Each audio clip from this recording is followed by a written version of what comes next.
नमस्कार दोस्तों, एक बार आप सभी का आपके इस अपने YouTube चैनल पर स्वागत है। और जैसा कि BMLT प्रथम वर्ष की जो आगामी परीक्षाएं हैं उसको देखते हुए एक बार हम आप सभी के लिए फिर से मॉडल पेपर लेकर के आए हैं। तो इस वीडियो को अंत तक देखिएगा और जो भी मॉडल प्रश्न है यहाँ पर ये विगत जो पिछले वर्षों के प्रश्न पत्र हैं उनको देखकर उनका एनालिसिस करके ही तैयार किया गया है। लेकिन आप जो भी आपका सिलेबस है उसको पूरी तरह से अच्छे से तैयार करिएगा और इन प्रश्नों के माध्यम से आप अपनी तैयारी को पुख्ता कर सकते हैं कि आपको जो एग्जाम में पेपर में जो प्रश्न आएंगे उनको किस तरह से आपको उनका आंसर करना है, किस प्रकार से क्वेश्चन आ सकते हैं, उनकी शब्द सीमा कितनी है और आपको कितने कम समय में 3 घंटे का जो एक निर्धारित समय होता है उसमें निश्चित शब्द सीमा में आपको प्रश्न का उत्तर कैसे लिखना है। इन प्रश्न पत्रों के माध्यम से आप अपनी तैयारी को पुख्ता कर सकते हैं, आप अपनी तैयारी को एक अच्छे तरीके से कर सकते हैं। तो जैसा कि मैंने आपको बताया था कि आपके BMLT प्रथम वर्ष के जो पहले 2 पेपर हैं वो पोस्टपोन हुए थे और उनकी जो डेट है वो आगे बढ़ाई गई है यूनिवर्सिटी के द्वारा। तो कल आपका जो पहला पेपर है वो माइक्रोबायोलॉजी का है और तो माइक्रोबायोलॉजी सब्जेक्ट का हम यहाँ पर कुछ आपको मॉडल प्रश्न बताएंगे और इन प्रश्नों को आप हल करिएगा और हल करने के बाद इनको लिखकर आप अपनी तैयारी जो है उसको और अच्छे तरीके से कर सकते हैं। तो देख लेते हैं आज जो भी प्रश्न है वो किस प्रकार से यहाँ पर हमने बनाए हैं। तो पहला जो प्रश्न है आप इनको अच्छी तरह से नोट कर लीजिएगा। समय कम था मेरे पास में, इसकी PDF भी मैं आपको शाम तक में उपलब्ध करवा दूंगा।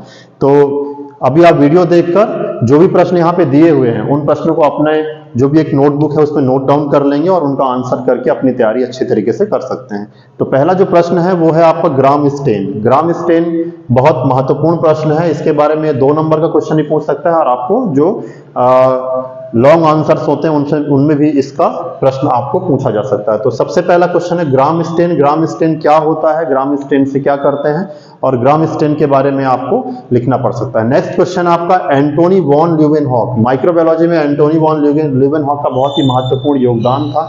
इनके बारे में आप 2 नंबर का प्रश्न लिख सकते हैं कि इन्होंने क्या किया था और इनका क्या महत्वपूर्ण योगदान है माइक्रोबायोलॉजी में। दूसरा है लुईस पास्चर, ये भी एक साइंटिस्ट हैं, इनका भी महत्वपूर्ण योगदान है माइक्रोबायोलॉजी में या सूक्ष्म जीव विज्ञान में।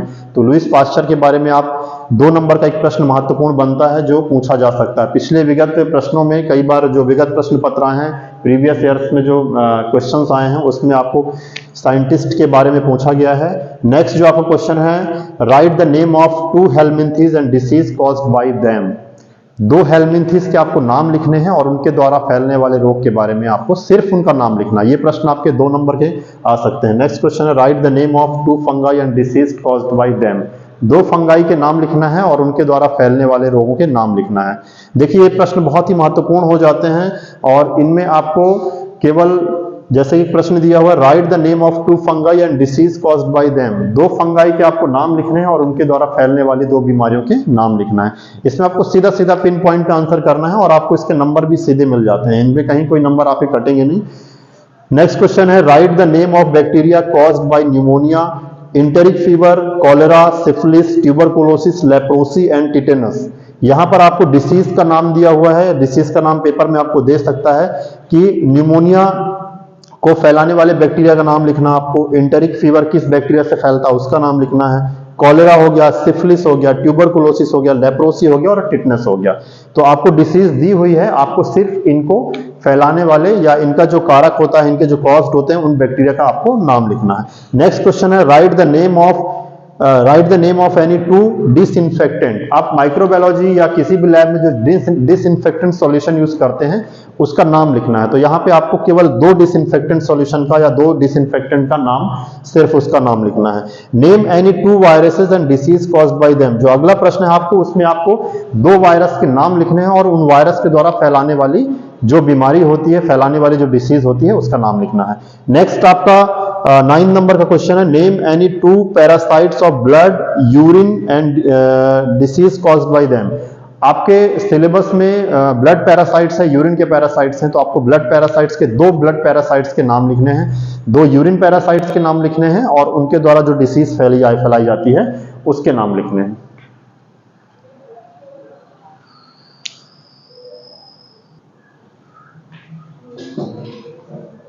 नेक्स्ट जो क्वेश्चन है आपका वो है preparation and composition of culture media. Culture media को कैसे प्रिपेयर करते हैं और कल्चर मीडिया का क्या कंपोजिशन होता है। नेक्स्ट क्वेश्चन है आपका define sterilisation and method of sterilisation. Sterilisation क्या होता है, स्टरलाइजेशन क्यों महत्वपूर्ण है और स्टरलाइजेशन करने की क्या मेथड होती है।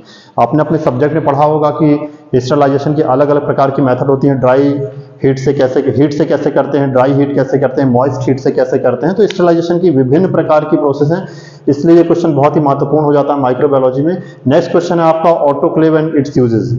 ऑटोक्लेव का क्या होता है और इसका क्या उपयोग होता है, इसके बारे में आपको लिखना है। नेक्स्ट क्वेश्चन आपको इंक्यूबेटर। इंक्यूबेटर माइक्रोबायोलॉजी में बहुत ही महत्वपूर्ण एक इंस्ट्रूमेंट है, एक इक्विपमेंट है। इसका जो उपयोग है वो कल्चर मीडिया में जब कल्चर करते हैं तो इंक्यूबेट करने के लिए, बैक्टीरिया को इंक्यूबेट करने के लिए इसमें रखते हैं। तो इंक्यूबेटर के बारे में आप पढ़ लीजिएगा, इसका उपयोग क्या होता है, इंक्यूबेटर का केयर एंड मेंटेनेंस आप पढ़ लीजिएगा।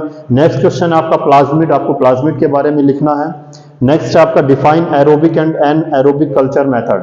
एरोबिक कल्चर मीडिया मेथड क्या होते हैं, इसके बारे में एक क्वेश्चन आप ये भी पढ़ सकते हैं, एरोबिक और एनएरोबिक कल्चर मीडिया क्या होते हैं और कल्चर मेथड कैसे करते हैं, इसका कल्चर कैसे करते हैं, एरोबिक कल्चर कैसे करेंगे और एनएरोबिक कल्चर कैसे करेंगे। नेक्स्ट क्वेश्चन है आपका define spore bearing bacilli. Spore bearing bacilli क्या होते हैं, इनके बारे में आपको लिखना है। नेक्स्ट क्वेश्चन आपका aerobic and anaerobic culture media. जी हाँ, पहले मैंने बताया था आपको ये 15 नंबर के क्वेश्चन में एरोबिक और एन एरोबिक कल्चर मेथड, और यहाँ पर है aerobic and anaerobic culture media. ये दोनों ही क्वेश्चन बहुत ही महत्वपूर्ण हैं, इनको अच्छे से पढ़िएगा, अच्छे से डिफाइन करिएगा और अच्छे से लिखिएगा। Write name of 2 protozoa and disease caused by them. 18 number का जो क्वेश्चन है उसमें आपको 2 प्रोटोजोआ के बारे में लिखना है और उनके द्वारा फैलने वाली बीमारी को लिखना है। नेक्स्ट आपका जो क्वेश्चन है वो है laboratory diagnosis of amoeba giardia. बहुत ही महत्वपूर्ण प्रश्न है और ये जो प्रश्न है इसका आंसर शॉर्ट टाइप में नहीं आएगा, इसका प्रश्न आपको आएगा वेरी लार्ज टाइप तो नहीं कह सकते, पर लार्ज टाइप का जो क्वेश्चंस आंसर होते हैं जो आपके करीब 15 नंबर के आते हैं, तो उसमें आप laboratory diagnosis of amoeba giardia के बारे में लिख सकते हैं कि इसका लेबोरेटरी डायग्नोसिस कैसे करते हैं। नेक्स्ट क्वेश्चन आपका 20 नंबर है morphology and life cycle of malaria parasite Plasmodium. Malaria parasite के बारे में आपको उसका लाइफ साइकिल लिखना है, किस प्रकार से मलेरिया पैरासाइट की लाइफ साइकिल होती है, सेक्सुअल और सेक्सुअल लाइफ साइकिल होती है, उसके बारे में आपको अच्छी तरह से लिखना है। ये जो प्रश्न है ये इनको आपको ये एक तरह से लार्ज टाइप क्वेश्चन आंसर है, इनके बारे में डिटेल में आपको आंसर करना पड़ेगा और अच्छे से विद डायग्राम के साथ में आंसर करना पड़ेगा, जिसमें आपको अच्छे से लिखने पर ज्यादा से ज्यादा नंबर आपको इसमें मिल सके। तो ये सारे क्वेश्चन आप नोट डाउन कर लीजिए, ये 20 प्रश्न मैंने बताए हैं, इसके बाद आगे देख लेते हैं।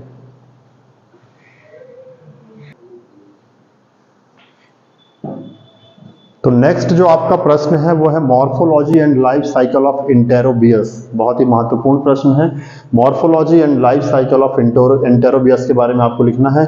नेक्स्ट जो प्रश्न है आपका वो है यूजेस ऑफ एंटीसेप्टिक्स। एंटीसेप्टिक्स से क्या उपयोग होते हैं इसके बारे में आपको बताना है। नेक्स्ट महत्वपूर्ण जो इंपॉर्टेंट प्रश्न है वो है एंटीजन। एंटीजन क्या होते हैं, एंटीजन के बारे में आपको लिखना है। नेक्स्ट प्रश्न है आपका फंक्शन ऑफ एंटीबॉडी। एंटीबॉडी के क्या फंक्शन होते हैं, आपने पढ़ा होगा एंटीबॉडी 5 प्रकार की और उसके क्या अलग अलग फंक्शन आपने देखे होंगे। नेक्स्ट और लास्ट क्वेश्चन जो है वो है principle and moist heat of sterilisation. Sterilisation का प्रश्न मैंने पहले ही बताया है, लेकिन यहाँ पे principle and moist heat of sterilisation है। मॉइस्ट हीट से स्टरलाइजेशन कैसे करते हैं, उसका क्या प्रिंसिपल होता है, इसके बारे में लिखना है। तो दोस्तों ये सभी 25 जो क्वेश्चन थे वो मैंने आपको माइक्रोबायोलॉजी में बताए हैं, इनको आप बहुत अच्छे से तैयार करिएगा। लेकिन सिर्फ इन्हीं को नहीं, आप एग्जाम के जो भी पॉइंट ऑफ व्यू है, एग्जाम के पॉइंट ऑफ व्यू से आप अपनी तैयारी को अकॉर्डिंग टू सिलेबस अच्छी तरह से करिए। ये प्रश्न मॉडल प्रश्न केवल आपको एक लिखने का तरीका, एक आपको आपने अभी तक जो तैयारी की है, तैयारी को परखने का एक तरीका है, लेकिन इसमें किसी प्रकार का ऐसा दावा नहीं है कि ये सारे क्वेश्चन या इसमें से कुछ क्वेश्चन या जो भी होंगे वो क्वेश्चन आपके प्रश्न पत्र में आएंगे ही। लेकिन फिर भी आपको ये महत्वपूर्ण प्रश्नों के 25 प्रश्नों का संग्रह है, 25 प्रश्नों का एक कलेक्शन है जो आपको परीक्षा में मदद कर सकते हैं। तो अपनी तैयारी को परखने के लिए, अपनी तैयारी को अच्छी तरह से जांचने के लिए इन प्रश्नों के माध्यम से आपको उत्तर कैसे लिखना है, कितने शब्दों में लिखना है, वो आप इसको परख सकते हैं और जांच सकते हैं। तो आप सभी को आपके आगामी एग्जाम के लिए बहुत बहुत शुभकामनाएं, और मैं धन्यवाद देता हूं आप सभी को। आपने पिछले जो मेरे वीडियो थे उसके माध्यम से कई सारे स्टूडेंट ने मैसेज किए हैं कि सर अपलोड करिए जो भी आगामी 2024 के प्रश्न पत्र हैं, लेकिन मैं माफ़ी चाहूँगा, काफ़ी देर हुई इसमें, समय के अभाव में मैं ये प्रश्न आपके पास काफ़ी लेट लेके आया हूँ, पर फिर भी अभी आपके पास में समय है आज के दिन भर का, और आप इसको अच्छी तरह से सॉल्व करिए, अच्छी तरह से अपनी तैयारी को परखिए। और अगर आपको ये वीडियो अच्छा लगे, आपके प्रश्न पत्र को आप जो भी प्रश्न पत्र भी सॉल्व करेंगे, आप जो पेपर देंगे उसमें अगर आपको इन प्रश्न पत्रों के माध्यम से जो भी मदद मिलती है तो कमेंट में ज़रूर हमें बताएं, मैसेज करें हमें। और अगर इसका PDF आपको चाहिए तो मुझे मेरे WhatsApp नंबर पे आप मैसेज कर सकते हैं, इसका PDF आपको बिल्कुल फ्री ऑफ कॉस्ट उपलब्ध हो जाएगा।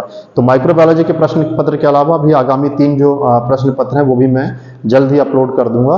बहुत बहुत धन्यवाद। Thank you so much.